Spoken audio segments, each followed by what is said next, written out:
You were on bond for 2 assaults, and now you've picked up a new case.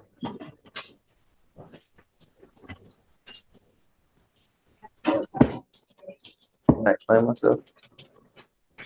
We're going to do probable cause. You have the right to remain silent. Anything you say can or will be used against you. You have the right to have an attorney present. If you cannot afford one, one will be appointed to you, sir. On October 15th, 2024, officers were assisting with a stranded motorist disabled in Harris County, Texas, when a witness ran up to the officer and stated that he had been shot at. Witness fell on the ground and the officers observed defendant running across the street. Witness pointed out the defendant and stated defendant was the one who shot him. What? Shot at him. And he's charged with an evading arrest and an aggravated assault with a deadly weapon? Sure, Judge. I can look further into the offense report. Your Honor, on this case, initially, yes, that's what the complainant said, but upon further investigation, the officer could not locate the weapon. And also, he was unsure of whether, based on the officer's report, whether the defendant was the one who shot based on location. Wait, did you catch that? The witness points out the shooter, but the officer later admits they couldn't confirm if the suspect even had a weapon. That's a major gap. What do you think should someone be held on a charge this serious without hard evidence? Let me know in the comments below. Complainant, as well as the fact that he couldn't observe the weapon upon retracing the steps of the defendant. Don't we have shot spotters out there now anyways? I would be interesting to see where this location is, see if there's an actual shot spotter out there. If there is, let's pull the records. It's not rocket science, okay? So the defendant then began running in the officer's direction. Officers marked patrol vehicle was blocking the lanes with lights activated. Officer yelled at Dee to stop. I'm the defendant. You are the defendant. Yelled at the defendant to stop and identified himself as police. Defendant turned around and began to run away from the officer. Officer gave chase and yelled again to the defendant, IDing himself and asking for the defendant to stop, which the defendant refused, looking back and continued running. Approximate length of chase was 0.6 miles. Okay. Mr. Richardson, I'm going to find that there's probable cause to go forward with your evading arrest. You have been given multiple bonds. I asked you to do one thing while you were on bond for both of those assault cases. Do you remember? Stay clean. And stay out of trouble. Stay out of trouble. I was shot at. And now you picked up a new case. I'm revoking your bond. He goes with you.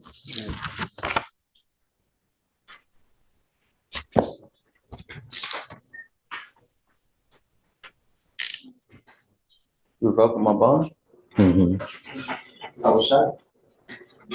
We're going to look further into the facts. Please. Are you DeJuan Fairley? Mr. Fairley, you're charged with assault of a family member. You're facing up to 6 months in jail and or a $2,000 fine. We're going to do probable cause. You have the right to remain silent. Anything you say can or will be used against you. You have the right to have an attorney present. If you cannot afford one, one will be appointed to you.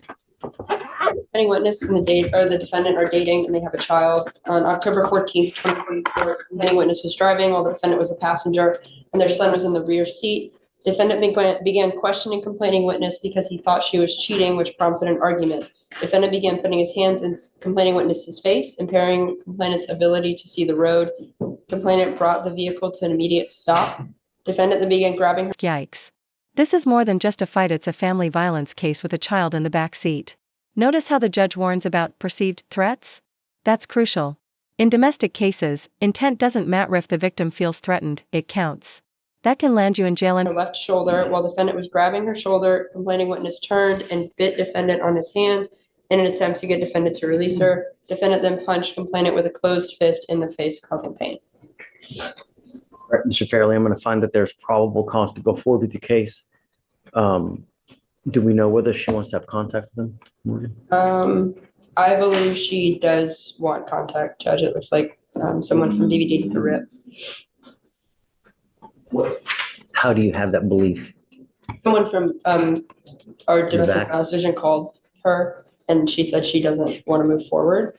So she does want contact with the defendant. Any other priors that you see? No criminal history, Judge. Okay, Mr. Fairley, I'm ordering you as a condition of your bond not to have any threatening or harassing contact with this witness.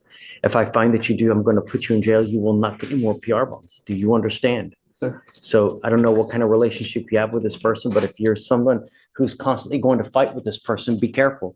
Because remember, it's not what you think as far as threatening or harassing, it's how she perceives. So can conduct in and of itself violate this order? It absolutely can. If I go like this, is that threatening or harassing? It is. And it can land you in jail in a moment's notice. Do you understand? Sir. We're going to reset your case to give you time to hire a lawyer. So I will have you come up here.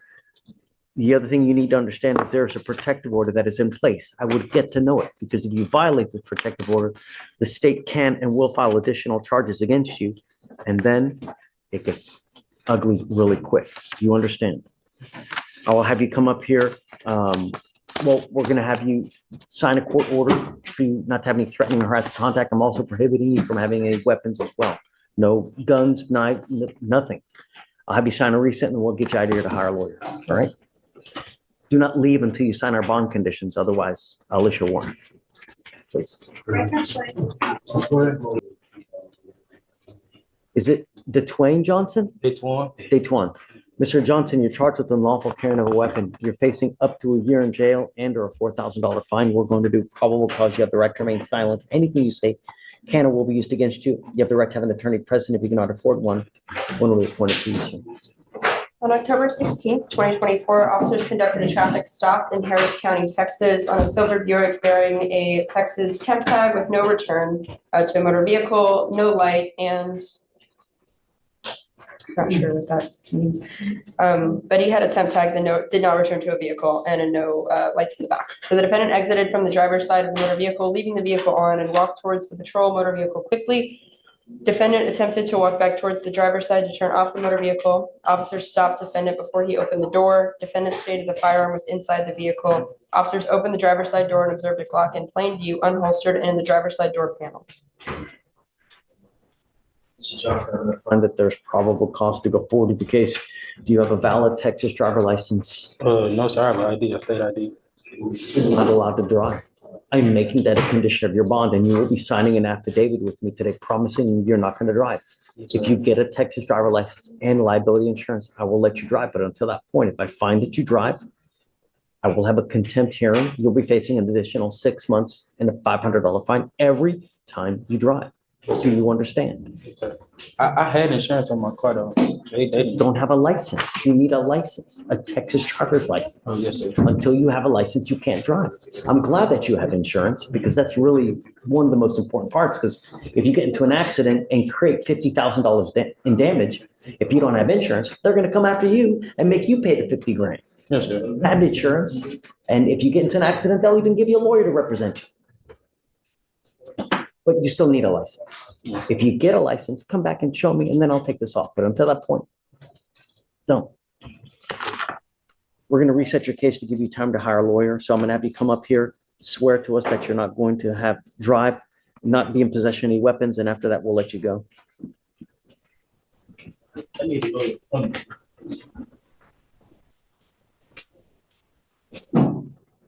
What do you do for a living? I work for landscaping and mulching. And how much money do you make a month? Oh, my father. Work for like 25. It'd be like 25. A month? It's not that much, you know. This is 2,500 is not bad. I mean, who do you live with? Where? Do you live by yourself in the apartment or who with? Just me. Do you have any children? Yes, sir. I have a daughter. Where's the kid now? Do you provide support for the child? I'll have you fill out an application. I'll take a look at it to see whether you qualify. I need to know everything about you, what kind of car you have, how much money you have in the bank. I don't have a bank account there. I'm telling you, don't put all zeros, because if you do that, I'm going to send it right back to you. I need to know everything about you, monetary, financial, everything. Do you understand? Yes, sir.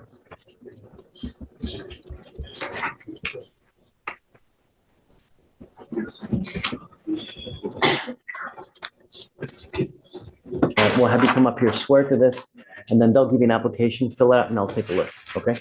All right. Judge, we also have a Spanish arraignment. Hi, caramba, la bamba. Come on, man. Page 10, Gutierrez. Very good. Come on, Luis. I don't think we'll get judgment. Okay, yeah, yeah. Sure. Mine's off topic. Pongan el papel acá. Is it page what, 10? 10. Sí, lo voy a interpretar con esta. Israel Gutierrez. Yes. Mr. Gutierrez, you're charged with driving while intoxicated. You're facing up to 6 months in jail and or a $2,000 fine. We're going to do probable cause. You have the right to remain silent. Anything you say can or will be used against you. You have the right to have an attorney present. If you cannot afford one, one will be appointed to you. On October El 15th, 15 de octubre del 2024, 2024, officers observed defendant's oficiales motor observaron el vehicle vehículo exit a del parking lot acusado salir según un and drive estacionamiento into the main y roadway very suddenly manejar with a la rapid calle principal con acceleration. aceleración rápida. Officers saw that the Y vehicle repentina had a los oficiales defective observaron de que license plate tenía light. luz and de expired la placa registration. After officers defectiva. stopped the vehicle and made contact estaba with vencida. the defendant, Entonces officers observed the defendant to be wearing no shirt, had unbuttoned pants on, a strong odor of alcohol in his breath, and glassy eyes. Defendant was leaning on his car for support when asked to step out. Defendant admitted to drinking. SFSTs were conducted. 6 out of 6 HGN, 4 out of 8 walk and turn, and 2 out of 4 one-leg stand. DICs were read, but breath was refused, and a blood warrant was signed and executed. Any prejudice? No, Judge. Mr. Gutierrez, I'm going to find that there's probable cause to go forward to the case. Do you have a valid Texas driver license? Are you a United States citizen? Are you in this country with or without permission? You're a citizen? Yes. Do you have liability insurance in your name? Okay, as long as you have both, you can continue to drive. I am ordering you not to consume alcohol or illegal drugs. I'm going to randomly test you. If I find that you're consuming alcohol or drugs, I'm going to put you in jail. You will not get any more PR bonds. Do you understand? Can you run his license for me, please? We're going to reset your case to give you time to hire a lawyer. So I'm going to have you go to Victoria real quick, sign a reset. You'll get with pre-trial for your bond conditions. And after that, you'll be free to go. When you come back, please have a lawyer. And I'm going to tell you this now, that don't take your time waiting for a lawyer because you're only hurting yourself. There's a lot of timing requirements with the DWI, and it could really hurt you if you just sit there and wait. Okay? Please. Okay. Great. Right this way. Okay, Robert, let's go. Coach, ready, coach? COJ.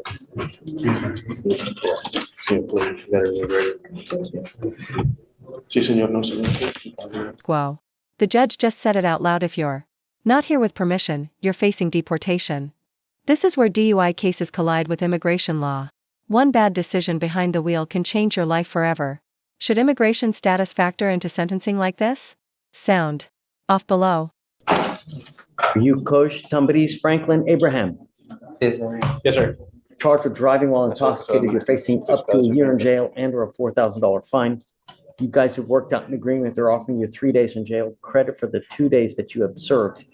You need to understand, after today, this DWI will go on your record. If you are ever pulled over, an officer will see a prior DWI. If you smell like alcohol or dope, they're going to arrest you, put you in jail. What we're doing today, now, from now on, you're facing a minimum of 90 days in jail. So if you're not in this country with permission and you go to jail for that kind of time, I can all but guarantee an immigration detainment. So if I were you, I would never get in a car, even if you've had a sip of alcohol.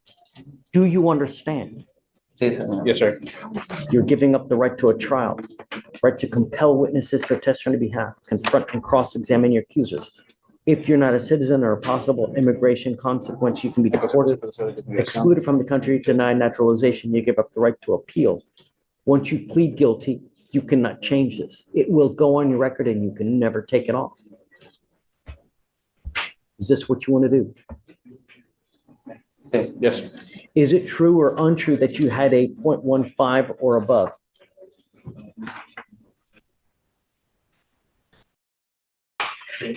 Yes. Okay, so true to the enhancement. All right, sir. How do you plead, guilty or not guilty? Guilty. I will find you guilty, sentence you to 3 days in jail. I will give you credit for the 2 days that you've done. I'm going to suspend your license for 90 days. Do not drive. Your license is now suspended. Do you understand? If you drive, you're going to be right back over here, and it's not going to go well for you. All right, Judge, good luck. she makes between $500 and $600 a week, supports an elderly mother. He doesn't have much money. I got it. Can you waive the state traffic fine, Judge, on that? He doesn't have any savings, no bonds, no stocks. I want you to understand something, Mr. Coach, that your lawyer is asking me to waive the fines and fees for you. I will do that as a courtesy. Now, I'm now taking away around $500 to about $4,000 in fines and fees. It will not happen again. You come back here with the DWI, it's going to be at least $6,000 to $7,000 that you will be responsible for. So out there, come back here with another DWI. It's really going to go sideways for you. Do you understand? Yes, Senor. Yes, sir. Okay. All right. Thank you very much, Judge. Thank you.